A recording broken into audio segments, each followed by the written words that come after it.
کراچی کے شہر کو ڈیجیٹلائز کیا جائے، اس کو سائنٹیفک بنیادوں پہ حل کیا جائے.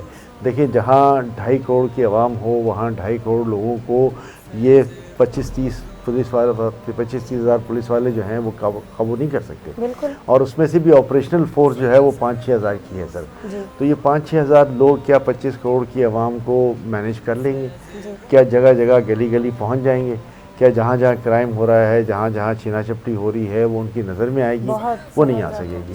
تو اب جدید دور یہ ہے کہ مین پاور کی جگہ پر کیمرہ سسٹم آ گیا ہے کہ جی ہر جگہ پہ ہر گلی میں کیمراز لگے ہوں اور ان کی مانیٹرنگ جو ہے وہ اس جگہ پر ہو رہی ہو، اور اس میں نہ صرف کرائم ہوتے ہوئے دیکھیں بلکہ اگر کرائم ہو چکا اور بعد میں نظر پڑی ہے تو یہ پتہ ہو کہ جی کرائم کیسے ہوا، کس جگہ ہوا، کس وقت ہو رہا ہے، کون لوگ آ رہے ہیں، ان کا حلیہ کیا ہے، ان کو کیسے جو ہے وہ کس راستے سے آئے ہیں، ان کا پورا ٹریک مل سکتا ہے کہ جی وہ اپنے گھر سے نکلا فلاں سے جگہ سے ہوتا ہوا موٹر سائیکل پہ فلاں جگہ پہ پہنچا اور فلاں جگہ پہ واردات کی. یہ وہ ایک سائنٹیفک طریقہ ہے کہ جس کے ذریعے آپ اس کو اس مجرم کے گھر تک پہنچ سکتے ہیں اور اس مجرم کو پھر سزا دے سکتے ہیں. دیکھیں جہاں سزا و جزا کا عمل نہیں ہوگا بالخصوص ان اسٹریٹ کرائمز کے معاملے میں پاکستان کے اندر اور بالخصوص کراچی کے اندر، تو پھر یہ کرائم جو ہے وہ پروان چڑھتا رہے گا. یہ لوگ پکڑے بھی جائیں گے، کورٹ میں بھی چلے جائیں گے، سزا بھی ہو جائے گی، لیکن پھر چھوٹ جائیں گے اور بہت کم سزا ہوتی ہے. سزا بھی جب ہوتی ہے جب کوئی وٹنسز سامنے آتا ہے. اور وہ سب چلے مجھے اور آپ کو شاید اتنی فرصت نہیں ہے کہ ہم روز کورٹ کے دھکے کھائیں، وہاں انتظار کریں، کیسز چلتے رہیں اور جا کر گواہی دیں، اور گواہی دینے کے بعد پھر اس کا جو ریئیکشن ہے، جو کاؤنٹر اس کا ریئیکشن ہے، اس کا انتظار کریں. تو یہ بات شاید ایک ذی شعور شہری کو نہیں پسند، نہ وہ یہ کرنا چاہتا ہے، اس لیے وہ چھوڑ دیتا ہے کہ یار میرا تو چلا گیا، اب میں مزید ٹائم نہیں ضائع کروں گا، میں نے کوئی وٹنس نہیں بننا. تو یہ جب تک ہم کورٹ کا نظام جو ہے وہ اس معاملے میں وضع نہیں کریں گے، مربوط نہیں کریں گے، کورٹ اس میں سزا و جزا کا عمل جو ہے وہ فوری نہیں ہوگا، میں سمجھتا ہوں ہم اسی طرح اپنا وقت ضائع کرتے رہیں گے. نہ ہم کیمرہ ایویڈنس کی لینے کی بات کرتے ہیں، نہ ہم کیمرہ لگانے کی بات کرتے ہیں، نہ ہم صحیح پروسیکیوشن کی بات کرتے ہیں. کورٹس میں جب بات کی جاتی ہے تو وہ بالکل بجا طور پہ کہتے ہیں کہ جی جب پروسیکیوشن ہی صحیح نہیں ہے، جب پروسیکیوشن کے معاملے میں صحیح طریقے سے اس پر الزام ثابت نہیں ہوا تو پھر ہم کس بات پہ سزا دیں گے. میں سمجھتا ہوں ان کی بات بالکل ٹھیک ہے. یہاں پروسیکیوشن کو بھی بہت اسٹرانگ کرنے کی ضرورت ہے، اس میں جدید نظام کے تحت انویسٹیگیشن جو ہے اس کی بھی ضرورت ہے. یہ ساری چیزیں کمبائنڈ ہو کر مل کر بیٹھ کر جو ہے وہ کسی نظام کو لا سکتی ہے. نہیں ہو سکتا کہ ہم فورس بڑھا دیں، اس طرح پاسبل ہی نہیں ہے، شہر قائد میں نہیں ہے کہ ہم جگہ جگہ کیسے کر سکتے ہیں. وہ بھی ممکن نہیں ہے، فورس ویسے ہی بڑی کم ہے اور اگر بڑھا بھی دیں تو بھی ممکن نہیں ہے. 30 کی آپ 60,000 کر دیں گے اور کیا ہو جائے گا، لیکن 60,000 کی فورس بھی اس شہر کو قابو کرنے کے قابل نہیں ہے. یہ جب تک سائنٹیفکلی جو ہے وہ ہم اس پہ کام نہیں کریں گے، ہم روز اسی قسم کی باتیں کرتے رہیں گے اور صرف باتیں ہوتی رہیں گی، عمل نہیں ہوگا اور ہم سکون، کراچی کے شہری سکون کی طلب میں گزرتے ہی جائیں گے. ڈاکٹر صاحب ایک سوال یہ میں آپ سے شرعی طور پر بھی پوچھوں گی، معذرت کیونکہ کالر کا جو سوال تھا وہ میں چاہتی ہوں کہ ڈاکٹر صاحب جی سوال آپ کا یہ تھا کہ آج کل جو ہے لوگ دسترخوان سجاتے ہیں اور سوشل میڈیا میں افطاری سے پہلے اس کو، تو سب سے پہلے تو ہمیں اس طرف متوجہ ہونا ہوگا. ویسے ایک معاملہ تھا ہمارا کہ نیکی کر دریا میں ڈال، اب یہ ہوتا ہے کہ نیکی کر فیس بک میں ڈال. تو یہاں پر ہمیں دیکھنا ہوگا انما الاعمال بالنیات. اللہ کے نبی صلی اللہ علیہ وسلم کا بھی فرمان ہے، خدا نے قرآن مجید کے اندر بھی فرمایا ہے کہ اصل چیز جو ہے وہ انسان کی نیت کے اوپر ہے. وہ چیز میں نے تصویر بنا کے اپنے دل کو سکون پہنچانے کے لیے ایک تصویر بنا کے میں نے ڈال دی، اس میں کوئی ہدف اور مقصد نہیں ہے، ایسی میں نے تصویر ڈال دی ہے تو وہ تو مباح چیز ہے، اس میں کوئی نہ گناہ ہے نہ کوئی ثواب ملے گا. لیکن اگر اس کا ہدف یہ ہے کہ مجھے دکھانا ہے لوگوں کو کہ دیکھیں میرے گھر میں یہ چیزیں بنی ہیں، یعنی فخر اور تکبر کے اعتبار سے اگر آپ نے اس نیت سے کہ میرا دسترخوان اتنا بڑا دسترخوان ہے، اس میں یہ نعمتیں میں نے سجائی ہوئی ہیں، آپ کسی کو دکھانا چاہتے ہیں اپنے آپ کو فخری انداز میں، تو یہ پھر گناہ کا عمل ہے. کتنے لوگ ہیں جو بھوکے بیٹھے ہوئے ہیں، اگر یہ چیز اگر ان تک پہنچتی ہے، اگر کوئی غریب آدمی آپ کے ہمسائے میں کوئی ایسا ہے یا آپ کے رشتہ داروں میں ہے، وہ دیکھتا ہے کہ یار ان کے پاس خدا نے سب کچھ دیا ہوا ہے اور میرے پاس کچھ نہیں ہے، وہ احساس کمتری کا شکار ہوتا ہے، تو یہ بہت بڑا گناہ کا عمل ہو جائے گا.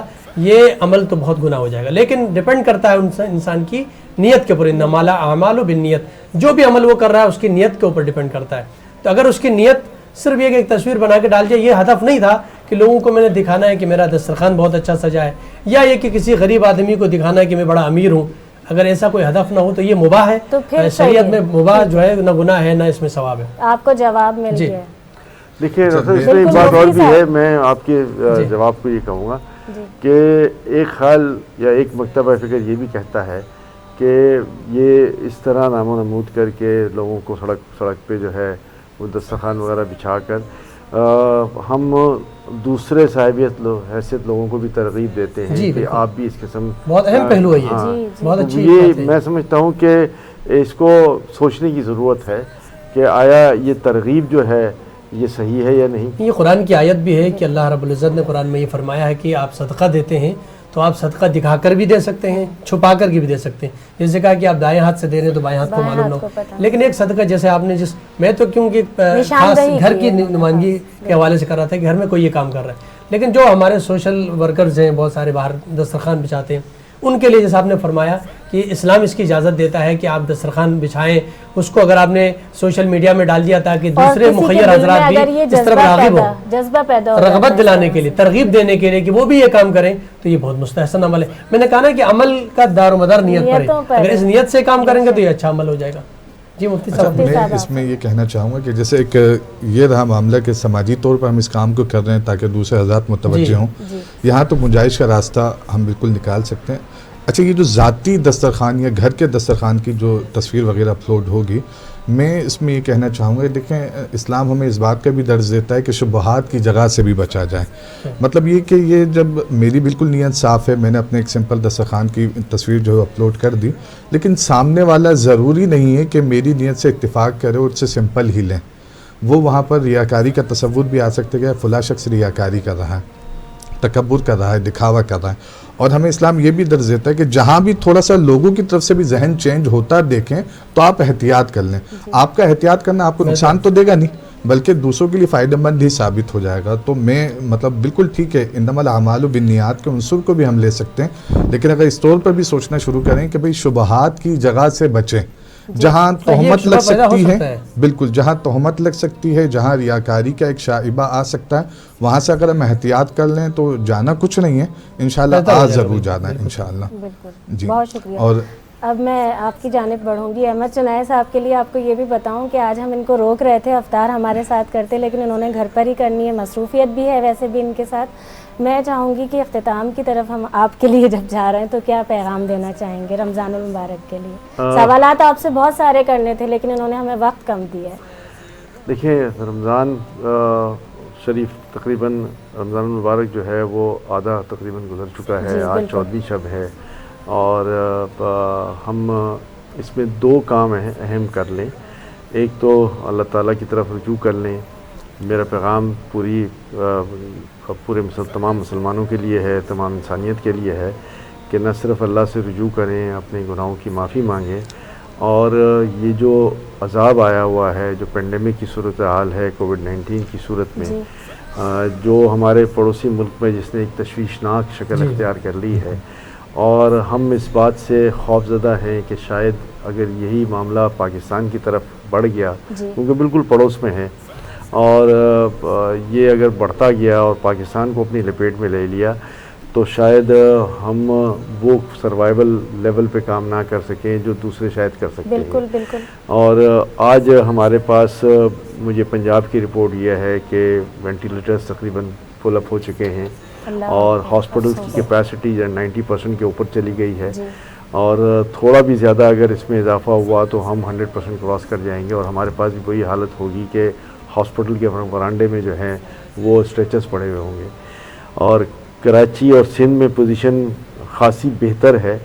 ہمارے پاس میں سمجھتا ہوں کہ ابھی بھی 50% آکوپنسی باقی ہے ہاسپٹلز میں، اور اتنی تشویشناک صورتحال نہیں ہے جو کہ پنجاب یا KPK میں یا بلوچستان میں اس وقت چل رہی ہے یا اسلام آباد میں چل رہی ہے. تو آج یہ وقت ہے کہ ہم اللہ تعالیٰ سے اپنے گناہوں کی معافی کریں، مانگیں، اس کی اللہ کی طرف رجوع کریں، اور خلوص دل کے ساتھ اس بات کا عہد کریں کہ اس رمضان میں جو ہے وہ نہ صرف اپنے گناہوں کی معافی اللہ تعالیٰ سے کروائیں گے بلکہ ساتھ ساتھ یہ عہد بھی کریں گے کہ ہم دکھی انسانیت کی خدمت میں ہمیشہ پیش رہیں گے. یہی میرا پیغام آپ کے ناظرین کے لیے ہے کہ ہم یہ سمجھ لیں کہ ہمارا دنیا میں جو آنے کا مقصد ہے وہ صرف دوسروں کے کام آنا ہے اور کچھ نہیں ہے. تو ہم وہ دوسروں کے کام آنے کا عہد کر لیں. انشاءاللہ ہمیں نہ صرف اس عذاب سے نجات ملے گی بلکہ ہمارا جو مستقبل ہے، پاکستان کا جو مستقبل ہے، وہ انشاءاللہ بہت بہتر ہوگا. بہت شکریہ خاص طور پر آپ اپنی اتنی مصروفیت سے یہ وقت نکال کر آئیں. بہت شکریہ آپ کا. ناظرین دیکھتے رہیے فیض رمضان. ابھی حاضر ہوتے ہیں ایک چھوٹے سے وقفے کے بعد.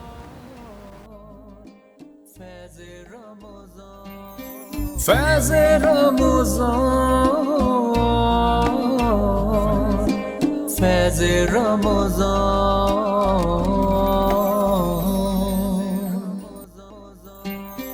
فیض رمضان، فیض رمضان.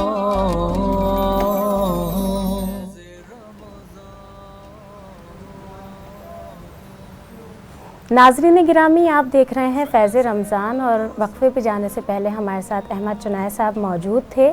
اب دوبارہ سے الماس ہمیں جوائن کر چکی ہیں. ان کی خوبصورت آواز میں بھی آپ کو کچھ سنوائیں گے، لیکن میں چاہوں گی ڈاکٹر صاحب، مفتی صاحب ہمارے ساتھ موجود ہیں اور آج کا خاص طور پر جو ہمارا موضوع ہے، جب ہم ہدایت کی کتاب پر بات کر رہے ہیں قرآن مجید پر، تو ان سے سوال کیا. جی مفتی صاحب، میں یہ سوال پوچھنا چاہ رہا تھا، جیسے میں نے قرآن کی آیت کی تلاوت بھی کی تھی، افلا یتدبرون القرآن ام علی قلوب اقفالها، کہ غور و فکر کیوں نہیں کرتے ہو، تدبر کیوں نہیں کرتے ہو. تو قرآن تو سب پڑھتے ماشاءاللہ، کوئی مسلمان ایسا نہیں، خاص کر ماہ مبارک رمضان میں تو بچہ بھی قرآن کی تلاوت کر رہا ہوتا ہے. لیکن مسئلہ یہ ہے کہ قرآن کی تلاوت تو ہم کر رہے ہوتے ہیں، لیکن قرآن تلاوت کرنے کے بعد پھر اس کے اندر جو حکم ہے، ایک حدیث میں نے پڑھی تھی، ربتا للقرآن والقرآن یلعنہ، کہ بہت سارے قاریان قرآن ایسے ہیں جو قرآن کی تلاوت کرتے ہیں لیکن قرآن ان پر لعنت کرتا ہے. یہ بہت پہلی مرتبہ سنا تو میں خود چونک گیا تھا کہ قرآن کی تلاوت کرنے والے پہ. تو اس کا ہدف اور مقصد یہ ہے کہ حدیث کا جو مفہوم یہ بنتا ہے کہ ایک انسان تلاوت کر رہا ہے، مثلا لعنت اللہ علی القوم الکاذبین، جھوٹ بولنے والے پر اللہ کی لعنت.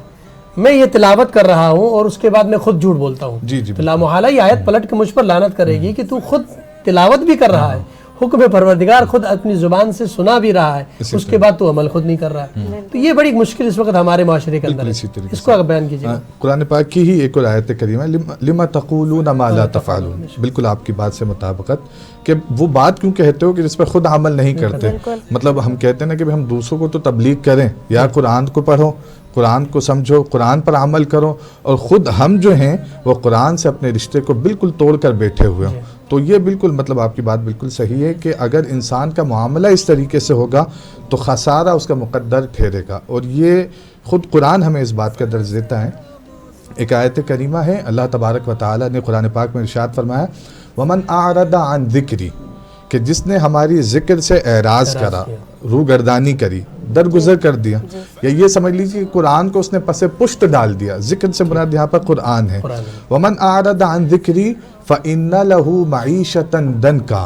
اب دیکھیے یہ قرآن ہے، اور قرآن وہ کتاب ہے کہ ہزار فلسفیوں کی چنی چنا بدلی، خدا کی بات بدلنی نہ تھی نہیں بدلی. یہ خدا کی بات ہے. فَإِنَّ لَهُ مَعِيشَةً ضَنْكًا، اللہ تبارک و تعالی ارشاد فرما رہا ہے کہ ہم ان پر معیشت کو تنگ کر دیں گے، کھانے کے محتاج ہو جائیں گے. پھر وہ یہی کہیں گے کہ یار کماتے ہیں تو برکت نہیں ہوتی، یا پھر یہ کہ کام ہی نہیں ہے. فَإِنَّ لَهُ مَعِيشَةً ضَنْكًا ایک عذاب، وَنَحْشُرُهُ يَوْمَ الْقِيَامَةِ أَعْمَى، اور قیامت کے دن ہم انہیں نابینا اٹھائیں گے. دنیا میں تو وہ بینا تھا، دیکھنے والا تھا، بروز قیامت جب اٹھائے تو وہ نابینا ہے. فَإِنَّ لَهُ مَعِيشَةً ضَنْكًا وَنَحْشُرُهُ يَوْمَ الْقِيَامَةِ أَعْمَى قَالَ رَبِّ لِمَ حَشَرْتَنِي أَعْمَى. وہ اپنے رب عز و جل سے مناظرہ کرے گا، اے میرے مالک تو نے مجھے قیامت کے دن نابینا کیوں اٹھایا؟ دنیا میں تو میں بینا تھا. قَالَ كَذَلِكَ أَتَتْكَ آيَاتُنَا فَنَسِيتَهَا وَكَذَلِكَ الْيَوْمَ تُنسَى. اللہ رب العزت اس انسان کو جواب عطا فرمائے گا کہ اسی طریقے سے دنیا میں تیرے پاس ہماری آیتیں آتی تھی، نشانیاں آتی تھی، ہماری راہ کتاب تھی، کتاب ہدایت تھی، تو اس پر عمل نہیں کرتا تھا. تو نے اپنی آنکھوں کو ان کے لیے بند کر لیا تھا، تو آج ہم نے تیری آنکھوں کو اپنے لیے بند کر دیا ہے. تو میرے عزیزان ذی وقار، بالکل یہی معاملہ ہے کہ قرآن پر اگر ہم عمل کرنے والے نہیں ہوں گے یا قرآن پر مکمل عامل نہیں بنیں گے تو یہ رسوائی اور یہ ناکامیاں جو ہے وہ ہمارا مقدر ٹھہریں گے. اللہ تبارک و تعالی ہم سب کو محفوظ فرمائے, ہم سب کو اس ماہ رمضان کی قرآن کی برکتوں سے فیضیاب ہونے کی توفیق عطا میرے فرمائے. خیال سے ناظرین کی خدمت میں یہ بھی بیان کروں کہ ماہ مبارک رمضان ہے اور اس میں یقیناً ہر انسان کی خواہش ہوتی ہے کہ وہ زیادہ سے زیادہ, قرآن کی بہار کا مہینہ بھی ہے, بہار ہے تو تلاوت تو سب کرتے ہیں اور کوشش یہ ہوتی ہے کہ زیادہ سے زیادہ قرآن ختم کریں. میرے خیال سے اس سے کہیں بہتر یہ بھی کم ہے. ہمارے پاس یوٹیوب فیس بک پر بہت سارے بے شمار کیونکہ جو موضوع ہے آج کا اس پہ سوالات بھی آ رہے ہیں. سیالکوٹ سے شگفتہ کا سوال ہے, وہ سجدے کے بارے میں پوچھنا چاہ رہی ہیں کہ جو قرآن شریف میں سجدے کیے جاتے ہیں تو وہ اسی وقت کرتے ہیں, وہ یعنی وہی زیادہ صحیح ہے یا کچھ لوگ پورا قرآن شریف جب پڑھ لیتے ہیں اس کے بعد 14 سجدے کرتے ہیں؟ دیکھیے اس میں علماء نے مختلف اقوال یا جوابات جو ہے وہ عطا فرمائیں. بہتر تو یہی کہ انسان اسی وقت اسے ادا کر لے, اور دوسرا یہ کہ اگر نیت یہ ہے کہ بھئی میں ایک سپارہ پڑھ لوں گا تو ایک سپارہ مکمل کرنے کے بعد اسے ادا کر لیں. یہاں تک بھی ہے کہ اگر وہ یہ چاہتے ہیں کہ پورا قرآن پاک کا ختم کرنے کے بعد 14 سجدے ایک ساتھ ادا کر لیں تو وہ اسے بھی کر سکتے ہیں. یہاں پر تھوڑی سی جو گنجائش نکلتی ہے وہ ہمارے ان حفاظ طلباء کے لیے نکلتی ہیں جو قرآن پاک حفظ کر رہے ہوتے ہیں, تو جن کو بار بار تکرار کرنی ہوتی ہے, بار بار آیت سجدہ کو یاد کرنا ہوتا ہے, ان کے لیے یہ کہا جاتا ہے کہ وہ اگر بعد کا ٹائم بھی اپنے لیے سلیکٹ کر لیں, یا اگر کبھی بھول بھی جائیں تو چونکہ وہ ایک زمانہ طالب علم میں ہے, وہ تکرار کر رہے ہیں تو ان کے لیے تھوڑی سی گنجائش ہے. ورنہ یہ کہ بہتر, افضل اور مستحسن عمل تو یہی کہ اسی وقت اسے ادا کر لیا جائے. بے شک. اچھا ڈاکٹر صاحب میں چاہوں گی جو ہم نے سوال کیا تھا ناظرین کو آج ان کا جواب دے دیا جائے, اور اس کے بعد پھر میں بتاتی ہوں کہ کس نے صحیح سوال کا جواب دیا. آج ہمارا سوال تھا کہ قرآن مجید کتنے عرصے میں نازل ہوا, تو اس کا جواب آج ہم آپ کی خدمت میں پیش کر رہے ہیں. اس کا جواب, صحیح جواب جو ہے بیان کرنا ہے. جی جی بالکل صحیح جواب اس کا 23 سال کے عرصے میں, 23 ایئرس کے عرصے میں قرآن مجید نازل ہوا. لیکن اس کی میں نے وضاحت شروع میں کی تھی کہ قرآن نازل ہوا ہے اس کے دو طریقوں سے. ایک قرآن دفعتاً نازل ہوا ہے, ایک قرآن تدریجاً نازل ہوا ہے. دفعتاً جیسے ہم انا انزلناہ فی لیلۃ القدر وما ادراک ما لیلۃ القدر, تو اس قرآن مجید کو لیلۃ القدر میں اللہ نے نازل فرمایا, یہ دفعتاً ہے, یعنی یک ساتھ پورے قرآن مجید کو قلب مصطفیٰ صلی اللہ علیہ وآلہ وسلم میں نازل فرمایا, اس کو دفعتاً کہتے ہیں. اس کے بعد پھر آہستہ آہستہ قرآن نازل ہوتا رہا حالات کے تناظر میں, جیسے جنگ بدر, جنگ خیبر اور جنگیں ہوتی رہیں, معاملات ہوتے رہے, ساتھ ساتھ قرآنی آیاتیں نازل ہوتی رہیں. تو اس طرح یہ 23 سال کے عرصے میں قرآن مجید نازل ہوا. بہت شکریہ ڈاکٹر صاحب بھی ہمارے ساتھ رہے. اور میں خاص طور پہ نام اناؤنس کر دوں کہ جو صحیح جواب ہمیں دیا ہے سوشل میڈیا پر صدف کراچی سے. صدف اسی طرح ہماری لائیو افطار ٹرانسمیشن فیض رمضان کا حصہ بنی رہیں, دیکھتی رہیں, اور ساتھ میں سوالات کا جواب بھی دینے کے ساتھ ساتھ آپ کوئی سوال بھی کرنا چاہتی ہیں روز وہ بھی کر سکتی ہیں. ہمارے ساتھ الماس موجود ہیں. اب کیونکہ تھوڑی ہی دیر میں اذان مغرب کا وقت ہو جائے گا, آپ سب اپنا 13واں روزہ افطار کریں گے, تو ہم الماس سے سنیں گے اختتام کے اوپر کوئی نعت. لیکن اس کے ساتھ ہی میں آپ کو کہوں گی کہ مجھے نازیہ علی کو دیجیے اجازت. روز کی طرح آج میں موجود تھی آپ سب کے ساتھ فیض رمضان کے ساتھ. کل زندگی رہی تو آپ سب سے ملاقات ہوگی. السلام علیکم ورحمۃ اللہ وبرکاتہ. جی بسم اللہ. گل از ہو خطا مختا نازک بدنیرا بدنیرا بدنیرا بدنیرا بلبل زتو آموختا شیری سخنیرا سخنیرا سخنیرا سخنیرا گلزر خطا مختا ہر کس کے لبے لال تورا دیدہ بدل گفت ہر کس کے لبے لال تورا دیدہ بدل گفت حقا کے چے خوش کندہ عقیقے یمنی را یمنی را یمنی را یمنی را حقا کے چے خوش کندہ عقیقے یمنی را یمنی را یمنی را یمنی را گل از رختا مختا خیات ازل دو خطا بر قامت زیبا خیات ازل دو خطا بر قامت زیبا در قد تو ای جامائے در قد تو ای جامائے سروے چمنی را چمنی را چمنی را چمنی را گل از رختا مختا درش کے تو دندان شکست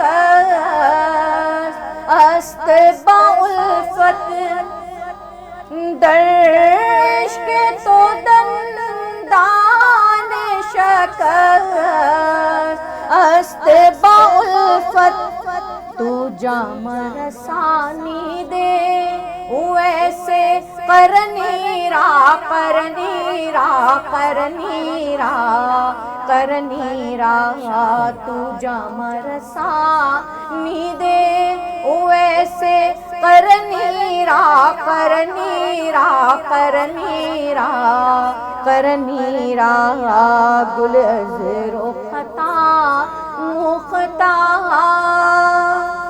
از جامیے بیچارہ رساں نید سلامے از جامیے بیچارہ رساں نید سلامے بردرگاہ دربارے بردرگاہ دربارے رسول مدنی را مدنی را مدنی را مدنی را بردرگاہ دربارے رسول مدنی را مدنی را مدنی را مدنی را گل از رختا مختا نازک بدنی را بدنی را بدنی را بدنی را جزاک اللہ خیر۔ ڈاکٹر صاحب میں ناظرین سے الوداع لے چکی ہوں، میں چاہوں گی آپ بھی لے کر اور دعا کی جانب جائیں مفتی صاحب کی۔ جی ناظرین کرام، اپنے میزبان ڈاکٹر مظفر رضوی کو اجازت دیجیے اور میں گزارش کروں گا مفتی صاحب سے کہ آخر میں دعا فرمائیں۔ بسم اللہ الرحمن الرحیم، الحمدللہ رب العالمین والصلاة والسلام علی سید الانبیاء والمرسلین یا ارحم الراحمین یا مالک مولا، ہمارے روزے دار بھائیوں بہنوں کے روزوں کو اپنی بارگاہ میں قبول و مقبول فرما۔ یا رب العالمین، اس ماہ رمضان کو ہم سب کے لیے رحمت، مغفرت اور جہنم سے آزادی کا مہینہ بنا دے۔ یا ارحم الراحمین، ہم سب کے صغیرہ کبیرہ ظاہری باطنی گناہوں کو معاف فرما۔ اس ماہ مبارک میں ادا کی جانے والی ہماری عبادتوں کو اپنی بارگاہ میں شرف قبولیت عطا فرما۔ یا ارحم الراحمین، مملکت خداداد پاکستان کی خیر فرما۔ یا رب العالمین، یہ جو بیماری کرونا ہمارے درمیان تباہیاں پھیلا رہی ہے، اس بیماری سے ہم سب کو عافیت سلامتی عطا فرما۔ مالک مولا، اس کے بیماروں کو شفا نصیب فرما۔ اس بیماری کے سبب انتقال کر جانے والوں کی مغفرت فرما۔ یا رب العالمین، یا ارحم الراحمین، ہمارے دیکھنے والوں کے بیماروں کو شفا نصیب فرما، دیکھنے والوں کے مرحومین کی مغفرت فرما۔ مالک مولا، دیکھنے والوں کے بے اولادوں کو نیک صالح نرینہ اولاد عطا فرما۔ یا ارحم الراحمین، یا ارحم الراحمین، ہماری دعاؤں کو اپنی بارگاہ میں شرف اجابت عطا فرما۔ جو مانگا عطا فرما، جو نہ مانگ سکے عطا فرما۔ سبحان ربک رب العزت عما یصفون وسلام علی المرسلین والحمد للہ رب العالمین برحمتک یا ارحم الراحمین۔